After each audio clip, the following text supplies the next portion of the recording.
Tout pour investir. Dose d'économie.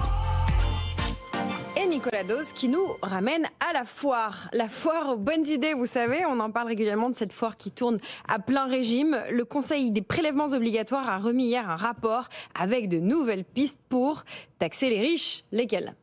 La sulfateuse encore, tous azimuts, les niches, les exonérations, les crédits d'impôt qui peuvent exister. Bref, les seuls petits endroits où les contribuables peuvent espérer alléger leur facture fiscale. Plusieurs milliards qui ciblent les riches. Et les retraités riches aussi, c'est assumé. Alors là, il y avait déjà le gel des pensions, maintenant voilà qu'il y a deux nouvelles mesures. Normalement, un rapport, c'est rattaché à la Cour des comptes, le Conseil des prélèvements obligatoires.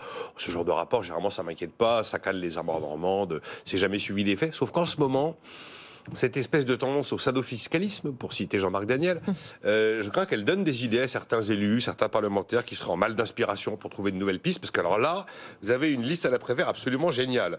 Globalement, on serait sur à peu près 4 milliards d'euros, sur un total de 16,5 milliards d'euros identifiés comme étant le manque à gagner fiscal lié à tous ces dispositifs.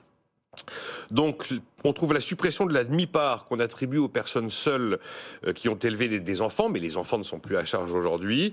Supprimer les exonérations en tout genre qui peuvent exister sur les différents compléments de revenus, qui sont intéressement, participation, les primes, même les tickets resto. Mettre fin, donc toujours pareil, pour une catégorie de la population seulement, à la prime de partage de la valeur, la prime Macron, comme ça elle serait complètement refiscalisée fin 2026. Baisser les crédits d'impôt accordés pour les services à la personne. Alors on sanctuarise toujours la garde d'enfants, on sanctuarise toujours la dépendance, mais on se dit tiens, le jardin et les ménages, voilà.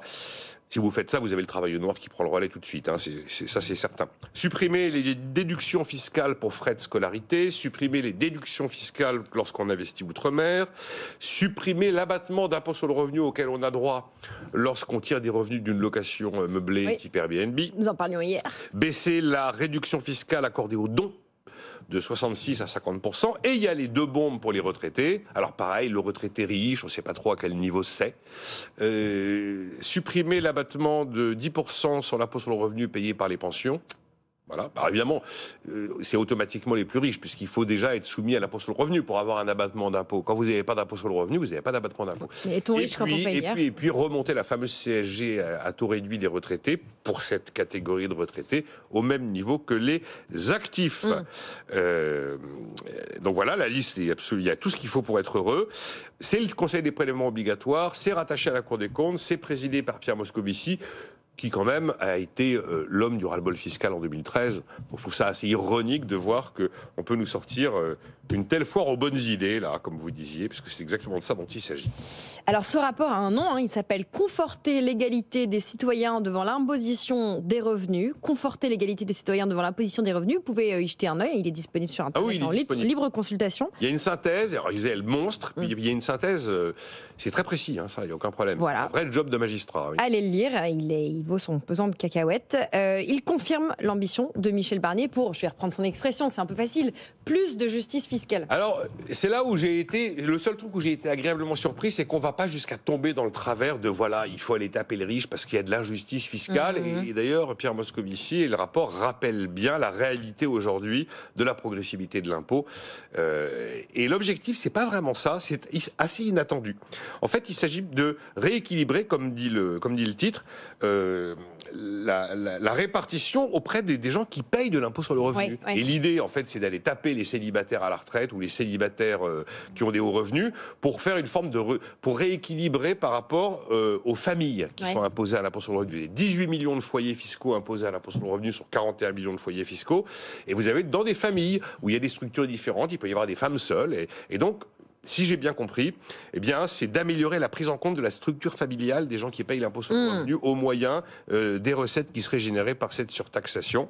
Parce que c'est vrai que derrière cette obsession de la justice ou de l'injustice fiscale, il faut rappeler quand même 2-3 bricoles. Et il est bien que le Conseil des prélèvements obligatoires le fasse également. Je rappelle qu'on a le record de prélèvements obligatoires au niveau mondial. Certaines années, c'est le Danemark, d'autres, c'est nous. On a le système de redistribution le plus efficace au monde pour réduire les inégalités monétaires, les inégalités de revenus. Je ne parle pas des inégalités de patrimoine. Je rappelle que 60% des Français sont bénéficiaires nets. reçoivent plus du système, j'ai envie de dire, qu'ils ne contribuent financièrement. On est le pays où les riches sont le plus taxés sur les revenus du travail.